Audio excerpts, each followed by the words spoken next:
ተጠሪ ጉራጌ ተሸካሚ ቡልጌ ምዕራፍ 11 ደንዲ የግዞት አምባ ከሃጂ ደረባቸው መሐመድ ገለቱ የተጻፈ።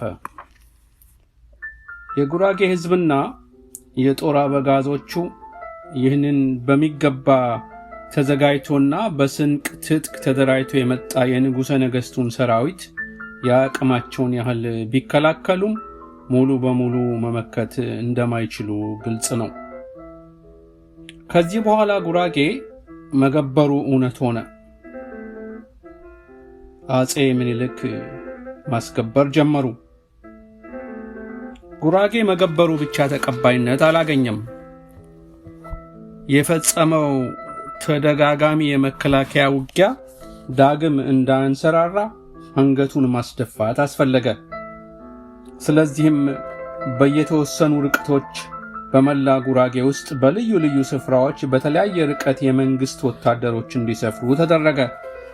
ለአብነትም ያህል ወለኔ ጅማ፣ የሸሃራ፣ የአበዜ፣ የአራዳሼ፣ ዳቁና፣ የጀንቦረ፣ የደረቅ ወዘተ የመሰሉ ስፍራዎች የመጤው ሰራዊትና የሹም መስፈሪያዎችም ሆኑ። በነባር ርስቱ ላይም የበላይ ተሾመበት። በጥቃቅን ጉዳዮች ከርስቱ የሚነቀለው በረከተ። ለማንኛውም አነስተኛ ጉዳዮች ሳይቀር ለአቤቱታ እስከ መሃል አገር አዲስ አበባ ድረስ እንዲሄድና እዚያ በደጀ ጠኝነት ከቀየው ርቆ እንዲቆይ ሴራ ተሸረበበት። የጉራጌ ህዝብ አዲስ አበባ ውስጥ የዕለት ኑሮውን ለመግፋት የጉልበት ሥራ መስራት ጀመረ። በተሰማራበትም የጉልበት ሥራ በማንነቱ እንዲያፍርበት ለማሸማቀቅ የጉልበት ሥራ ለመስራት ወይንም ሸክም ለማሸከም አዲስ አበባ ውስጥ ጉራጌ ተብሎ እንዲጠራ ተደረገ። በወቅቱ በዚህ የጉልበትና የሸክም ሥራ የተሰማራው ጉራጌ ብቻ ሳይሆን ከመላው ኢትዮጵያን ከርስታቸው የተነቀሉና ሰርተው ለመኖር የመጡ የተለያዩ ብሔረሰቦች ሁሉ መሆናቸው ቢታወቅም የብሔረሰቡን ማንነት ማፈሪያ በማድረግ አንገት ለማስደፋት ለረጅም ዓመታት በአዲስ አበባና በሌሎች የሀገሪቱ ከተሞች ውስጥ ጉራጌ እየተባለ ሲጠራ ቆይቷል። በአጠቃላይ የጉራጌ ህዝብ ለራሱ በሚመቸው መልኩ መስርቶትና ገንብቶት ለረጅም ዘመናት ሲጠቀምበት የኖረው የራስ ገዝ ፖለቲካዊ አስተዳደር፣ ኢኮኖሚያዊ፣ ማህበራዊ፣ ባህላዊና መንፈሳዊ ተቋማቱን፣ ማንነቱን፣ ስነ ልቦናዊ ዘይቤውን ወዘተ በወቅቱ ከአቅሙ በላይ በሆነ ወታደራዊ ዘመቻ ተመታ። በቀደምት ቅርጽና ይዘቱ ደግሞ እንዳይከሰትና እንዳያንሰራራ በወታደራዊ ዘመቻው በየስልጣን እርከኑ የተሳተፉ ሁሉ በሚችሉት መጠን ተረባረቡበት።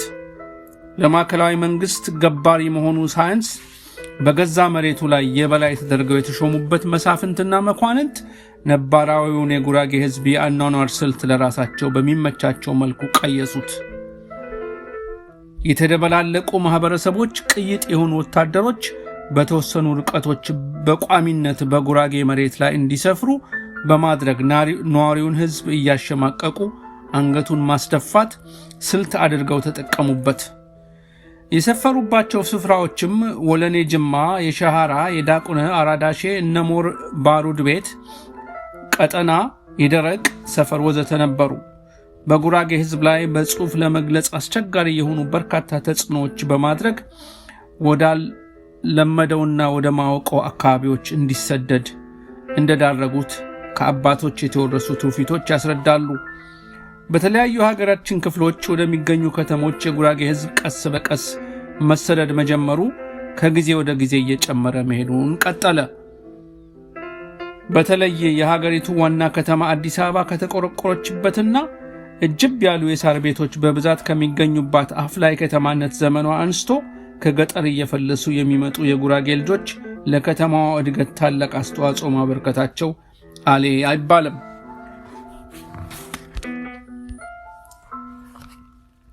ደራሲና ጋዜጠኛ ስብሐት ገብረ እግዚአብሔር በአንድ ጽሑፍ ላይ አጼ ምኒልክና እቴጌ ጣይቱ አዲስ አበባን ቆረቆሯት የጉራጌ ልጆች ጥረው ግረው ሰርተው አሳደጓት አሉ በማለት የገለጸውን እውነታ እዚህ ላይ መጥቀሱ በቂ ነው። ጉራጌ ከትውልድ ቀዬው እየተሰደደ መውጣት ከጀመረበት ጊዜ አንስቶ ባሉት ረጅም ተከታታይ ዘመናት ስደቱ ፈጽሞ ሊያቆም አልቻለም።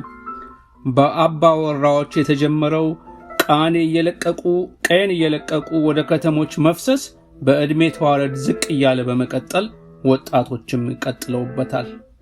ከገጠር ወደ ከተማ ፍልሰቱ በየዘመናቱ በከፍተኛ ደረጃ ሲካሄድ ቢቆይም ገጠሪቷ ጉራጌ ግን ፈጽሞ ሰው አልባ አልሆነችም። ለእርሻ የደረሱ ወጣቶች ወደ ከተማ ቢፈልሱም የእርሻ ማሳዎች ግን ፈጽሞ ጦም አላደሩም።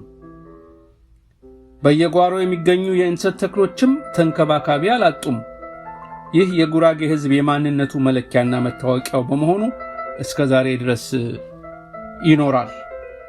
በየትኛውም ማህበረሰብ ውስጥ አንድ ሕዝብ በተለያዩ ወቅታዊ ምክንያቶች የመኖሪያ አካባቢውን ለቆ እየፈለሰ በማወቀው አካባቢ ከሚኖረው ህብረተሰብ ዘንድ ሲቀላቀል የማንነቱ መለያው በመወራረስና በመደባለቅ እየተቀየጠ እንደሚሄድ በጊዜ ሂደትም እየተዋጠ እስከ መረሳትና መጥፋት እንደሚደርስ የስነ ህዝብ ጥናት ዘርፍ ምሁራን ያስረዳሉ። የተለያዩ ጎሳዎችና ብሔረሰቦች ከተለያዩ አካባቢዎች እየመጡ ተሰብስበው በሰፈሩበት አዲስ የከተማ መስተዳደር ውስጥ በርካታ ቋንቋቸውን፣ ባህሎች እርስ በርስ እየተቀያየጡ አዳዲስ የባህልና ቋንቋ እርከኖች እንደሚፈጠሩ በርካታ ምሳሌዎችን እያነሳን መጥቀስ እንችላለን። የጉራጌ ህዝብ ግን በሄደባቸው ማንኛውም ስፍራዎች ማንነቱን እንደጠበቀ መኖር መቻሉ ለብዙዎች ምስጢር ሊመስላቸው ይችላል። ነገር ግን ጉራጌ በፍልሰት በሄደባቸው ስፍራዎች ሊዋጥና ሊከስም ያልቻለበት ዋናኛው ትልቁ ምስጢር በስደት የወጣው አካሉ ምንጊዜም ቢሆን በስደት ጥሎት ከወጣው የትውልድ ቀዬው ጋር በመንፈስ የተቆራኘ የመሆኑ እውነታ ነው። ማንኛውም የጉራጌ ተወላጅ ስሩ ከሀገር ቤቱ ጋር የተቆራኘ ነው። የጉራጌ ብሔረሰብ ስር ከትውልድ ቀዬው ፈጽሞ አይነቀልም። የጉራጌ ልጆች በተበተኑበት አራቱም ማዕዘናት በሚገኙ የሀገራችን ከተሞች ያገኙትን አይነት ማንኛውም ስራ ሳይንቁ ይሰራሉ። ዓመቱን ሙሉ ደም ተፍተውም ቢሆን ይሰራሉ። እናም በየዓመቱ ሙስሊሞች ለአረፋ፣ ክርስቲያኖች ለመስቀል ከአራቱም ማዕዘናት እየጎረፉ ወደ ትውልድ ቀያቸው ሀገር ቤት ይገባሉ። የጉራጌ ህዝብ የማንነቱ ማስከበሪያ ታላቅ ምስጢር ይህ ብቻ ነው ይላሉ ሀጂ። በተለይ በአዲስ አበባ ከተማ ውስጥ ጉራጌ ያልተሰማራበት የሥራ ዘርፍ ፈጽሞ የለም እስኪባል ድረስ ለጉራጌ ልጆች ዋነኛ መታወቂያቸው ሰራተኛነታቸው ነው ማለት ይቻላል። በጉራጌ ዘንድ ሥራ ትንሽ ትልቅ ተብሎ አይመረጥም። እንደየደረጃው ሁሉም የገንዘብ ምንጭ ናቸው። ዘወትር አዳዲስ የሥራ ፈጠራ ክህሎት ያላቸው የጉራጌ ልጆች በፈጠራቸው ያስተዋወቁት አዳዲስ የሥራ ዘርፎች እጅግ በርካታ ናቸው። ሥራ ባህላቸው ነውና ያለ መታከት ይሰራሉ። ገንዘብ እየቆጠቡ ያስቀምጣሉ። የሥራ ዘርፋቸውን ያሻሽላሉ። በኢኮኖሚም በማህበራዊ ሕይወታቸውም በየጊዜው ያድጋሉ። በየዓመቱ ለመስቀል ወይንም ለአረፋ ስረ መሰረታቸው ወደ ተያዘበት እትብታቸው ወደ ተቀበረበት ወደ ሀገር ቤት ይገባሉ። ሀገር ቤት ጋብቻ ይመሰርታሉ። እርሻቸውን ያርሳሉ። ወደ ከተማ ሲመለሱ ሚስት እርሻና የጓሮ እንስሳቶችን ትንከባከባለች። ዓመታዊ ዑደቱ ይቀጥላል። በእናት አባት በአዛውንቶች በየዓመቱ ይመረቃሉ። የነሱ የኢኮኖሚ እድገትና ማህበራዊ ተቀባይነት በሀገር ቤት ያሉ ታናናሾቻቸውን ቀልብ ይስባል። የታላላቆቻቸውን ዱካ ተከትለው ወደ ከተማ በመሄድ ሕይወትን መጋፈጥ፣ በሥራ ሕይወትን መለወጥ ከረጅም ዘመናት አንስቶ በጉራጌ ሕዝብ ዘንድ የተለመደው የሕይወት ዕጣ ፈንታ ሆኗል። ይህ ከላይ ለመግለጽ የሞከርኩት የጉራጌ ሕዝብ ከትውልድ ቀዬው የተሰደደ መውጣት አጀማመሩ በቁጭት ቢሆንም ሕዝቡ በተፈጥሮ ጨዋና ጠንካራ ሰራተኛ በመሆኑ አንደኛ የብሔረሰቡ ማንነቱን እንደጠበቀ የመቆየት ልዩ ጥንካሬውን በተግባር አስመስክሯል። ሁለተኛ በታታሪ ሰራተኛነቱ የሚያገኘውን ገንዘብ አልባሌ የከተማ ጊዜያዊ ደስታ የማያባክን ገንዘብ ቆጣቢ በመሆኑ ከዓመት ወደ ዓመት ከፍተኛ የህይወትና የኑሮ ለውጥ የሚያሳይ ጠንካራ ህዝብ መሆኑን በሀገር አቀፍ ደረጃ ሊመሰከርለት በቅቷል። ቀደም ባሉት ዘመናት በተለይም በንጉሱ ዘመን ይህን የጉራጌን ህዝብ ሰራተኛነት በንቀት መዘባበቻ የማድረግ ሁኔታዎች ተስተውሏል። የጉልበት ሥራ ለማሰራት የሚፈልግ ከተሜ ጉራጌ እየተባለ ድምፅ ከፍ አድርጎ በመጣራት የጉልበት ሰራተኛ ይገኝ ነበር። ይህ ድርጊት ብዙዎቹን ሲያስቆጭ ቆይቷል። በወቅቱ በጉልበት ሥራ ላይ የተሰማሩ የጉራጌ ተወላጆች ብቻ አልነበሩም። ከመላው የሀገሪቱ ክፍሎች የመጡ የልዩ ልዩ ብሔረሰብ ተወላጆች ሁሉ ነበሩ የጉልበት ሥራ የሚሰሩት። ጉራጌዎች ሥራ ወዳዶች፣ አዳዲስ የሥራ ዘርፍ ፈጣሪዎች፣ ገንዘብ ቆጣቢዎች በመሆናቸው ዘንድሮ በጉልበት ሥራ የተሰማራው ለከርሞ ከጉልበት ሥራ ወጥቶ አነስተኛ የግል ችርቻሮ ንግድ ሥራውን መቀጠሉ ፈጽሞ የማይቀር ባህላዊ ሂደቱ እየሆነ ተለምዷል። ጉራጌዎች ከጉልበት ሥራ በወጡባቸው ዘመናት ሳይቀር የጉልበት ሠራተኛ ጉራጌ እየተባለ መጠራቱ በአዲስ አበባ ፈጽሞ አልቀረም ነበር። ይህ በሁሉም ጉራጌ ዘንድ ታላቅ ቁጭት ፈጥሮ ቆየ። ስለዚህም ይህን የመሰለ ማንነት የማንኳሰስ ድርጊት እንዲወገድ በሀገር ቤትና በአዲስ አበባ የሚኖሩ የጉራጌ ተወላጆች በየጊዜው እየተገናኙ መምከር ጀመሩ። መክረውም አልቀሩም። በተለይም በነበረው ስርዓት በስልጣንና በባላባትነት የሚከራከሩ የጉራጌና የተለያዩ የኢትዮጵያ ሕዝቦች በቀድሞ አገር ግዛት ሚኒስቴር መስሪያ ቤት ቅጥር ግቢ ውስጥ አዘውትረው ይገኙ ነበር። ከዕለታት አንድ ቀን አንድ አርበኛና ስደተኛ በሹመት እየተከራከሩ ሳለ ጉዳያቸው ከተያዘበት ችሎት ውጭ እንዲቆዩ ተደረገ። በዚህ ጊዜ አርበኛው በቁጭት ስደተኛውን ሞቱን እኔ ሞቼ 5 ዓመት ሙሉ ጠመንጃዬን ከትከሻዬ ሳላወርድ ዝናሬን ከወገቤ ሳልፈታና በዱር ገደሉ እየተንከራተትኩ ለነጻነት ባበቃኋት ሀገር አንተ አትሾምበትም፣ አይደረግም አለ። ለዚህ ምሳሌ ልንገርህ አለው። በአካባቢያቸው የሚገኙትን ይህን ንግግራቸውን የሚያዳምጡ በየራሳቸው ጉዳይ የመጡ ሰዎችን ዘወር ብለው ከተመለከቱ በኋላ ፈገግ ብለው እንግዲህ ልንገርህ፣ ተጠሪ ጉራጌ ተሸካሚ ቡልጌ ሲባል አልሰማህም አለው።